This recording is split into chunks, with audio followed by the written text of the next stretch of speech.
ஹாலிடேஸ்னாலே அது நம்ம ஜிடி ஹாலிடேஸ் தான். South India's #1 travel brand. இப்போது புதிய அறிமுகம் ஆச்சி ஹோட்டல் சாம்பார் 50 கிராம் ரூபாய் 20 மட்டுமே. சன்லேண்ட்ல சமைச்சா சக்தி தானா வரும். இது மாதிரி சிட்டில் வேறு வாங்குறவங்களுக்கு வந்து செய்கூலி சேதாரம்லாம் இல்லை அப்படிங்கிறாங்க. அது வந்து எவ்வளோ தூரத்துக்கு உண்மைன்னு எனக்கு தெரியாது.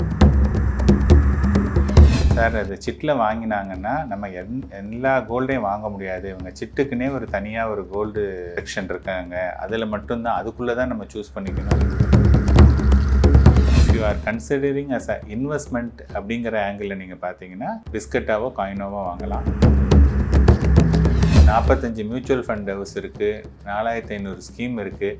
அதில் எந்த ஃபண்டை சூஸ் பண்ணுறதுன்னு உங்களுக்கு தெரியவே தெரியாது. You need a help from the professional. அவங்க மூலமாக பண்ணுறது வந்து ஆல்வேஸ் குட். இந்தியாவில் மியூச்சுவல் ஃபண்டில் இன்வெஸ்ட் பண்ணுறவங்க நாட் ஈவன் 5%. மொத்த மக்கள் தொகையில் வெறும் 4 கோடி மக்கள் தான் இன்வெஸ்ட் பண்ணுறாங்க. There is a probability like US டாலரை எல்லா கண்ட்ரியும் அக்செப்ட் பண்ணுற மாதிரி INR-ஐயும் அக்செப்ட் பண்ணலாம். இந்த மாதிரிலாம் நடக்கும்போது என்னென்னு பார்த்தீங்கன்னா ருப்பி வந்து ஸ்ட்ரென்தன் ஆகும், டாலர் வந்து வீழும். கோல்டு சிட்டு சேஃப்னா மோஸ்ட்லி சேஃப், அதாவது எங்கே நம்ம கட்டுறோம் அப்படிங்கிறது இம்பார்ட்டன்ட். இப்போ வந்து பார்த்திங்கன்னா இப்போ சென்னையில் வந்து ஒரு GRT மாதிரி உள்ள கோல்டு ஜுவல்லரி வந்து பார்த்திங்கன்னா அக்ராஸ் இந்தியா இருக்காங்க. அவங்க ரொம்ப வருஷமாக இருக்காங்க. ஓகேங்களா. இப்போ புதுசாக ஏதாவது ஒரு கோல்டு ஷாப் ஆரம்பிச்சிருக்காங்கன்னா அவங்களுக்கு வந்து நமக்கு ட்ராக் ரெக்கார்ட் தெரியாது. அதை வந்து நம்ம அவாய்ட் பண்ணலாம். இந்த மாதிரி ஒரு பிராண்டடு ஆர் கல்யாண் ஜுவல்லரி, தங்கமயில், இவங்கெல்லாம் வந்து they are also listed. Titan இவங்கெல்லாம் வந்து லிஸ்டட், ஸ்டாக் மார்க்கெட்லேயே லிஸ்ட் ஆகிருக்கு. ஸோ அங்கே கட்டுறதெல்லாம் வந்து ஒன்றும் ப்ராப்ளம் கிடையாது. பட் என்ன நீங்கள் ஒரே ஒரு விஷயம் பார்க்கணுன்னா, நான் கேள்விப்பட்ட வரையும் அவங்க வந்து இது மாதிரி சிட்டில் வேறு வாங்குறவங்களுக்கு வந்து செய்கூலி சேதாரம்லாம் இல்லை அப்படிங்கிறாங்க. அது வந்து எவ்வளோ தூரத்துக்கு உண்மைன்னு எனக்கு தெரியாது. ஒரு சிலர் என்கிட்ட சொன்னாங்க, எனக்கு ஐம் நாட் ஷுர் 100%. அவங்க என்ன சொன்னாங்கன்னா, சார் அது சிட்டில் வாங்கினாங்கன்னா நம்ம எல்லா கோல்டையும் வாங்க முடியாது. இவங்க சிட்டுக்குன்னே ஒரு தனியாக ஒரு கோல்டு செக்ஷன் இருக்காங்க. அதில் மட்டும்தான் அதுக்குள்ளே தான் நம்ம சூஸ் பண்ணிக்கணும். You cannot choose anything like normal investor choose பண்ணுற மாதிரி பண்ண முடியாது அப்படின்னு சொன்னாங்க. ஸோ ஒருத்தருக்கு வந்து தங்கம் வேணும், அது தங்கமாக தான் வந்து தங்கமாக வாங்கி வச்சுக்கணும், ஃபிசிக்கலாக தங்கத்தை ப்ரொசஸ் பண்ணணும் அப்படின்னு நினைக்கிறவங்க வந்து தங்கத்திலேருந்து சிட்டு வந்து கட்டலாம். அதே சமயத்தில் வந்து சார் எனக்கு ஃபிசிக்கலாக ப்ரொசஸ் பண்ணணுங்கிறது கிடையாது, எனக்கு இப்போ தான் பொண்ணுக்கு வந்து ஒரு 4 வயசு ஆகுது, பொண்ணுக்கு வந்து இன்னும் 20 வருஷம் கழித்து பொண்ணுக்கு கல்யாணம் பண்ணணும், கல்யாணத்துக்கு வந்து எனக்கு நகை வேணும், அதுக்காக நான் சேர்க்குறேன் அப்படின்னு சொன்னாங்கன்னா அதுக்கு வந்து பார்த்திங்கன்னா இன்ஸ்டெட் ஆஃப் கோல்டு வந்து நீங்கள் மியூச்சுவல் ஃபண்டில் சேர்த்திங்கன்னா you will get more return. இல்லை சார் எனக்கு மியூச்சுவல் ஃபண்ட்லாம் வேண்டாம், கோல்டுன்னா நான் கோல்டில் தான் சேர்க்கணும் அப்படின்னா அவங்க வந்து சிட்டு மாதிரி இதில் சேர்க்கறதுக்கு பதிலாக மியூச்சுவல் ஃபண்ட்லேயே வந்து பார்த்திங்கன்னா கோல்டு ETF இருக்குது. அல்லது உங்கள்கிட்ட வந்து இது இல்லை, டிமேட் அக்கௌண்ட்லாம் இல்லைன்னா கோல்டு ஃபண்ட்ஸுன்னு இருக்குது. ஸோ அந்த மாதிரியான இதில் வந்து ஏதாவது ஒன்றில் வந்து நீங்கள் வந்து இன்வெஸ்ட் பண்ணலாம். இல்லை இப்போ கோல்டில் வந்து யார் யார் ஜுவல்லாக வாங்குவாங்கன்னா அவங்க இம்மீடியட்டாக அந்த ஜுவல்லரியை வேர் பண்ண போகிறாங்க. ஸோ நீங்கள் வந்து வேர் பண்ண போகிறீங்க அப்படின்னதுன்னா டெஃபினட்டாக அது வந்து நீங்கள் ஜுவல்லரியாக தான் வாங்கணும்.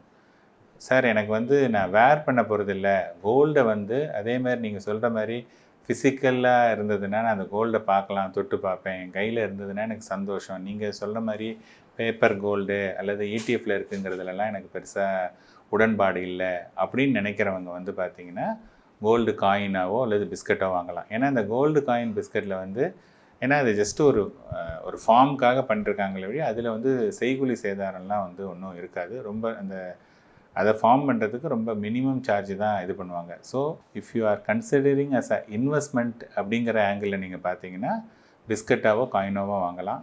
அதே சமயத்தில் ஒரு ஆர்னமெண்ட்டாக வேணும், யூஸ் பண்ணிக்கணும் அப்படின்னதுன்னா டெஃபினட்டாக நீங்கள் வந்து அது நகையாக தான் வாங்கிக்கணும். இல்லை அதுதான் சொல்கிறேன் இல்லையா. இப்போ இன்றைக்கி என்ன பண்ணுறாங்கன்னா கோல்டை வந்து நிறைய விதத்தில் வந்து அவங்க விற்கிறதுக்கு முயற்சி பண்ணுறாங்க. ஒன்று வந்து வி ஆர் பையிங் இந்த ட்ரெடிஷ்னல் வந்து ஜுவல்லரியில் வாங்குகிறோம். இன்னொன்று வந்து பார்த்திங்க அப்படின்னா நம்ம இது மாதிரி ஸ்டாக் மார்க்கெட்டில் வாங்குகிறோம். அதுக்கப்புறமா வந்து இப்போ டிஜிட்டல் கோல்டு அப்படின்னு சொல்கிறாங்க, அதெல்லாம் வந்து அதில் வாங்குகிறாங்க. பட் என்னென்னா இதெல்லாம் வாங்குறதுல வந்து எவ்வளோ தூரத்துக்கு அது சேஃப் அப்படிங்கிறது தெரில. டிஜி கோல்டெல்லாம் வந்து எனக்கு அவ்வளோ தூரம் அதில் பெரிய நாலேஜ் கிடையாது.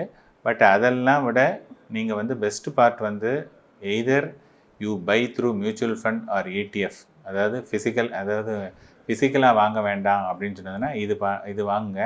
இல்லை ஃபிசிக்கலாக வாங்கணுன்னா நீங்கள் வந்து ஒரு ஜுவல்லரியில் போயிட்டு எய்தர் காயின் அது வாங்கிங்க அல்லது நகையாக வாங்கிக்கிறது will be a better option. இப்போ மியூச்சுவல் ஃபண்ட்ஸில் நீங்கள் வாங்கும்போது என்னென்னா நீங்கள் வந்து ஒரே ஒரு கம்பெனி மட்டும் வாங்கலை, நிறைய கம்பெனி வாங்குகிறோம். ஓகேங்களா? இப்போ கோல்டில் வாங்கும்போது எல்லாமே கோல்டு ரிலேட்டடாக தான். கோல்டு மேலே போனதுன்னா நமக்கு பெனிஃபிட் இருக்கும், கீழே போனால் நமக்கு பெனிஃபிட் இருக்காது. அண்டு கோல்டுடைய க்ரோத் வந்து இப்போ லாஸ்ட்டு 1 இயரில் 30% க்ரோ ஆகிருக்க வழிய. But if you take last 10 years பார்த்தீங்கன்னா அது வந்து ஒரு 9 to 10% தான் க்ரோத் இருக்குது. ஆனால் ஸ்டாக் மார்க்கெட்டில் உள்ள கம்பெனியுடைய க்ரோத் வந்து லாஸ்ட்டு 1 இயரே 50-60%க்கு மேலே, லாஸ்ட்டு 10 வருஷம் 15 வருஷம்லாம் பார்த்தீங்கன்னா 15லேருந்து 20%க்கு மேலே. ஸோ லாங் டேர்மில் வந்து டெஃபினட்டாக மியூச்சுவல் ஃபண்ட்ஸோ அல்லது டைரக்ட் ஈக்விட்டியோ தான் அதிகமாக ரிட்டர்ன் கொடுக்கும். ஸோ இப்போ மியூச்சுவல் ஃபண்டில் ஒருத்தர் இன்வெஸ்ட் பண்ணணுன்னா அவங்களுக்கு வந்து ஒரு பேங்க் அக்கௌண்ட் வேணும், ஒரு ஆதார், ஒரு பேன், கலர் ஃபோட்டோ இருந்தது அப்படின்னதுன்னா அவங்க வந்து கேஒய்சின்னு சொல்லுவாங்க, நோ யுவர் கஸ்டமர், அதை வந்து பண்ணிவிட்டு அவங்க வந்து இன்வெஸ்ட் பண்ணலாம். நீங்கள் வந்து ஃபஸ்ட் டைம் மியூச்சுவல் ஃபண்டில் இன்வெஸ்ட் பண்ணும்போது இப்போ எங்களை மாதிரி ஒரு ப்ரொஃபஷ்னல் மூலமாக நீங்கள் போனீங்கன்னா எதில் இன்வெஸ்ட் பண்ணணும் என்னன்னு தெரியும். இல்லை சார் அதெல்லாம் எனக்கு வேண்டாம், நானே வந்து ஒரு ஆப்பை டவுன்லோட் பண்ணி பண்ணுறேன் அப்படின்னதுன்னா ஆப் வந்து உங்களுக்கு it will help you to do the transaction easily. ஆனால் 45 மியூச்சுவல் ஃபண்ட் ஹவுஸ் இருக்குது, 4500 ஸ்கீம் இருக்குது, அதில் எந்த ஃபண்டை சூஸ் பண்ணுறதுன்னு உங்களுக்கு தெரியவே தெரியாது. அண்டு உங்களுடைய இன்வெஸ்ட்மெண்ட் வந்து உங்களுடைய கோலுக்கு அலைன் ஆகணும். அதுக்கெல்லாம் டெஃபினட்டாக you need a help from the professional. அவங்க மூலமாக பண்ணுறது வந்து ஆல்வேஸ் குட். இல்லைங்க, இப்போ ஃபார் எக்ஸாம்பிள் அதாவது இன்றைக்கி 2 கோடி ரூபாய் இருக்குது இல்லையா? இப்போ ஒன்று வந்து இன்ஃப்ளேஷன் அப்படின்னு சொல்லுவாங்க. இன்றைக்கி வந்து 7% வந்து இன்ஃப்ளேஷன், அதாவது டே டு டேயில் நம்ம ஃபேஸ் பண்ணுறது. ஆனால் ஆன் பேப்பரில் என்ன சொல்கிறாங்கன்னா ஒரு 6% அப்படின்னு சொல்லிட்டு கவர்மெண்ட் சொல்லுது. ஆனால் நீங்கள் உங்கள் அம்மாட்ட கேட்டு பார்த்தீங்க அப்படின்னதுன்னா அவங்க வந்து ஸ்பெண்ட் பண்ணுறதுல வந்து 7% வரையும் இன்ஃப்ளேஷன் அப்படிங்கிறாங்க. இப்போ 7% இன்ஃப்ளேஷன் அப்படின்னா இன்றைக்கி 2 கோடி ரூபாங்கிறது வந்து 10 இயர்ஸ் கழித்து அதோடைய வேல்யூ வந்து 1 கோடி ரூபாய். அடுத்த 10 இயர்ஸ் கழித்து அது வந்து 50 லட்சம் ரூபாய். அடுத்த 10 இயர்ஸில் வந்து பார்த்திங்கன்னா அது வந்து 25 லட்ச ரூபா ஆகிடும். ஸோ 1 கோடிங்கிறது, அதாவது 2 கோடிங்கிறது வந்து பார்த்திங்கன்னா 10 வருஷத்தில் 1 கோடி ஆச்சு, அடுத்த 10 வருஷத்தில் வந்து 50 லட்சம் ஆச்சு, அடுத்த 10 வருஷத்தில் வந்து 25 லட்சம் ஆயிடுச்சு. ஸோ 30 வருஷத்தில் அது வந்து 1/8 ஆயிடுச்சு. ஸோ இப்போ என்ன ஆகுதுன்னா, இப்போ கோல்டு வந்து இன்றைக்கி ஃபார் எக்ஸாம்பிள் நீங்கள் 1 கிராம் வச்சுருக்கீங்கன்னா 1 கிராம் இன்றைக்கி வந்து 7000 ரூபா விற்குது. ஓகேங்களா? ஒரு 10 வருஷத்தில் என்னை பொறுத்த வரையும் மேபி அது வந்து 14,000 வரலாம், அடுத்த 10 வருஷத்தில் ஒரு 28,000 வரலாம், அடுத்த 10 வருஷத்தில் ஒரு 50,000 ரூபா வரலாம். ஸோ 30 வருஷம் கழித்து இன்றைக்கி 7,000 ரூபா இருக்கக்கூடியது 50,000 ரூபா தான் வரும். ஆனால் இதே இது வந்து மியூச்சுவல் ஃபண்ட்ஸில் வந்து பார்த்திங்கன்னா எவ்ரி 5 இயர்ஸ் வந்து டபுள் ஆகிறதுக்கான சான்சஸ் நிறைய இருக்குது. ஸோ இப்போ என்ன ஆகுனா, நீங்கள் வந்து 30 வருஷத்தில் வந்து கோல்டு என்ன ஆயிருக்குன்னா 7 மடங்கு ஆயிருக்கு. நான் சொன்னேன் 7,000லேருந்து 50,000 ஆயிருக்குன்னு. ஆனால் இன்றைக்கி வந்து ஒரு 1 லட்ச ரூபா நீங்கள் போட்டிங்கன்னா 5 வருஷத்தில் அது 2 லட்சம், 10 வருஷத்தில் 4 லட்சம், 15 வருஷத்தில் 8, 20 வருஷத்தில் 16, 25 வருஷத்தில் 32, 30 வருஷத்தில் 64 மடங்கு ஆகிடும். 64 மடங்கு எங்கே இருக்குது, 7 மடங்கு எங்கே இருக்குது? ஓகேங்களா? ஸோ டெஃபினட்டாக க்ரோத் வைஸ் பார்த்தீங்கன்னா மியூச்சுவல் ஃபண்ட்ஸில் நிறைய இருக்குது. இதை பார்க்குறவங்க ஒன்று என்ன சொல்லுவாங்க, இது வந்து முன்னாடி அது மாதிரி கொடுத்தது, இப்போல்லாம் கொடுக்காது. நீங்கள் வந்து ஜப்பானில் பார்த்தீங்களா, ஜப்பானில் வந்து 40 இயர்ஸாக வந்து மார்க்கெட்டே மூவ் ஆகலை, நம்ம ஜப்பான் மாதிரி போகிறதுக்கு எவ்வளவு நாள் ஆகும் அப்படிம்பாங்க. ஸோ ஃபஸ்ட் அண்ட் ஃபார்மோஸ்ட் என்னென்னு பார்த்தீங்கன்னா, இந்தியாவில் மியூச்சுவல் ஃபண்டில் இன்வெஸ்ட் பண்ணுறவங்க நாட் ஈவன் 5%. மொத்த மக்கள் தொகையில் வெறும் 4 கோடி மக்கள் தான் இன்வெஸ்ட் பண்ணுறாங்க. யூஎஸில் எல்லாம் பார்த்தீங்கன்னா ஒரு 70% ஆஃப் மக்கள் இன்வெஸ்ட் பண்ணுறாங்க. அதனால் மியூச்சுவல் ஃபண்டு வந்து இன்னும் க்ரோ ஆகிறதுக்கு நிறைய வருஷங்கள் இருக்குது. அதோடு இல்லாமல் பார்த்திங்கன்னா இன்றைக்கி கூட யூஎஸில் நிறைய ஸ்டாக்ஸ், ஒரு 100 ஸ்டாக்ஸாவது 15% மேலே ரிட்டர்ன் கிடைக்கிது. அதனால் ஒரு 15% ரிட்டர்ன் கிடைக்கிறதுக்கான வாய்ப்புகள் நிறைய இருக்குது. ஆனால் இவங்க என்ன சொல்லுவாங்க, நீங்கள் வாய்ப்பு தானே சொல்கிறீங்க, கேரண்டின்னு சொல்ல மாட்டேங்கிறீங்க. கேரண்டின்னு சொல்லக்கூடாது, அவ்வளோதானே ஒழிய அது நடக்கிறதுக்கான சான்சஸ் வந்து நிறைய இருக்குது. ஸோ டெஃபினட்டாக வந்து பார்த்திங்கன்னா instead of investing in gold வந்து மியூச்சுவல் ஃபண்டில் இன்வெஸ்ட் பண்ணிங்கன்னா டெஃபினட்டாக உங்களுக்கு வந்து நல்ல ரிட்டர்ன் இருக்கும். ரெண்டாவது, கோல்டில் இன்வெஸ்ட் பண்ணவங்க யாரும் அதை விற்க மாட்டாங்க. மோஸ்ட்லி சொல்லுவாங்களே வழியே எப்போ வேணாலும் விற்கலான்னு சொல்லுவாங்களே வழியே எத்தனை பேர் நான் இன்றைக்கி கோல்டு வாங்கினேன்ப்பா, அந்த கோல்டெல்லாம் விற்றுட்டு இன்றைக்கி ஒரு வீட்டை வாங்கினேன்னு எவனுமே சொல்ல மாட்டான். எல்லோரும் என்ன சொல்லுவாங்கன்னா, மியூச்சுவல் ஃபண்டில் நான் இன்றைக்கி போட்டிருந்தேன் சார், அந்த மியூச்சுவல் ஃபண்ட் பதிலாக இது வாங்கினேன்னு சொல்லுவாங்க. ஸோ ஜென்ரலி கோல்டு வந்து இட் இஸ் அட்டாச்ட் அண்ட் வந்து பீப்புள் ஆர் எமோஷ்னலி கனெக்டட் அப்படிங்கிறதுனால அதை விற்றோம் அப்படின்னதுனா நம்ம என்னத்தையோ சொத்தையே இழக்கிற மாதிரி அவங்க ஃபீல் பண்ணுவாங்க. அதனால தான் அதில் பெருசாக பண்ண மாட்டாங்க. மியூச்சுவல் ஃபண்ட்ஸில் அந்த மாதிரி எமோஷன் இல்லாததுனால அங்கே வந்து எப்போ வேணாலும் வாங்கி விற்று they are making more money. Same thing, நீங்கள் வந்து மியூச்சுவல் ஃபண்ட்ஸில் வந்து கோல்டு வாங்கணும் அப்படின்னதுனா மியூச்சுவல் ஃபண்டில் வந்து 500 ரூபா மினிமம் நீங்கள் வாங்கலாம். அதே சமயத்தில் வந்து கோல்டு ETF சொல்லிவிட்டு அதில் வந்து 1 கிராம் மாதிரி வாங்கிக்கலாம். ஸோ மியூச்சுவல் ஃபண்டில் 500 ருபீஸ்க்கு சேம் திங், அங்கே என்ன வாங்குகிறோமோ அதேமாதிரி இங்கே வாங்க முடியும்.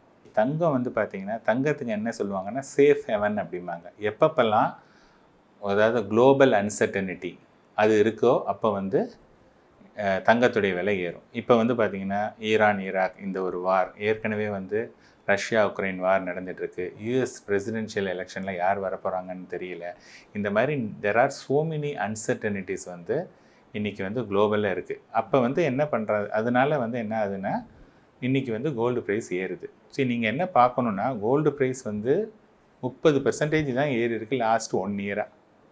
அதாவது 5000 ருபீஸ் இருந்த கோல்டு வந்து 1 இயருக்கு முன்னாடி இன்றைக்கி 7000 ரூபா வந்திருக்கு.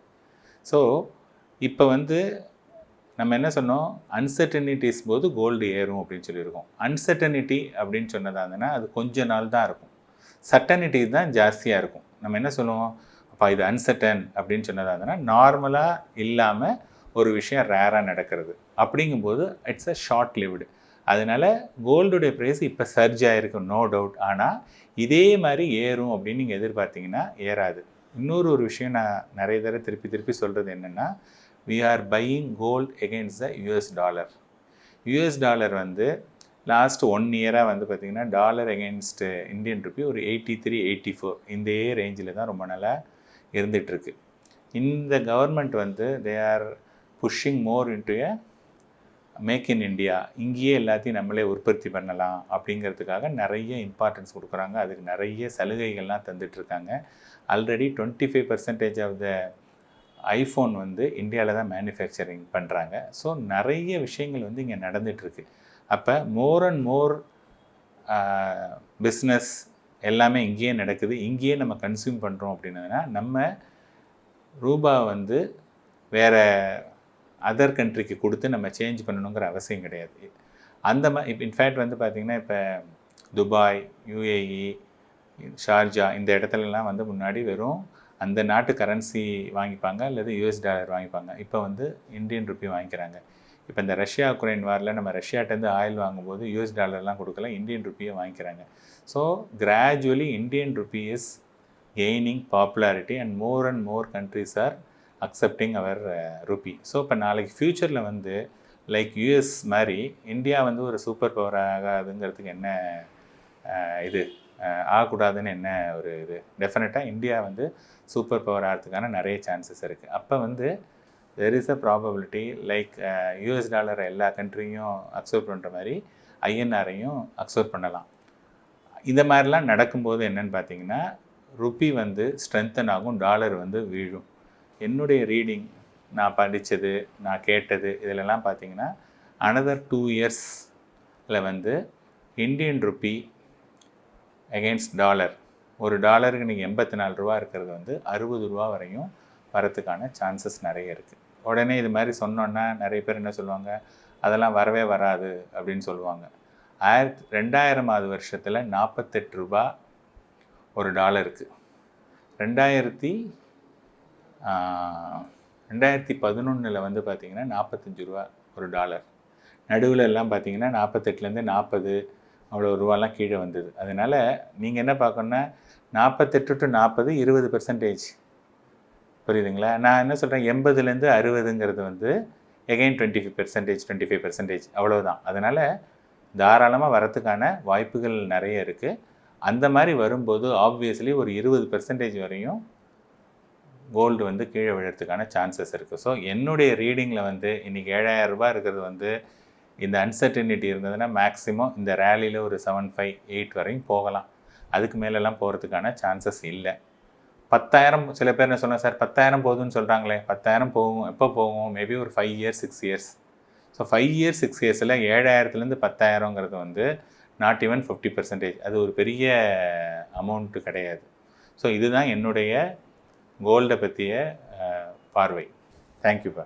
ஹாலிடேஸ்னாலே அது நம்ம ஜிடி ஹாலிடேஸ் தான். South India's number 1 travel brand. இப்போது புதிய அறிமுகம் ஆச்சி ஹோட்டல் சாம்பார் 50 கிராம் ரூபாய் 20 மட்டுமே. சன்லேண்ட்ல சமைச்சா சக்தி தானா வரும்.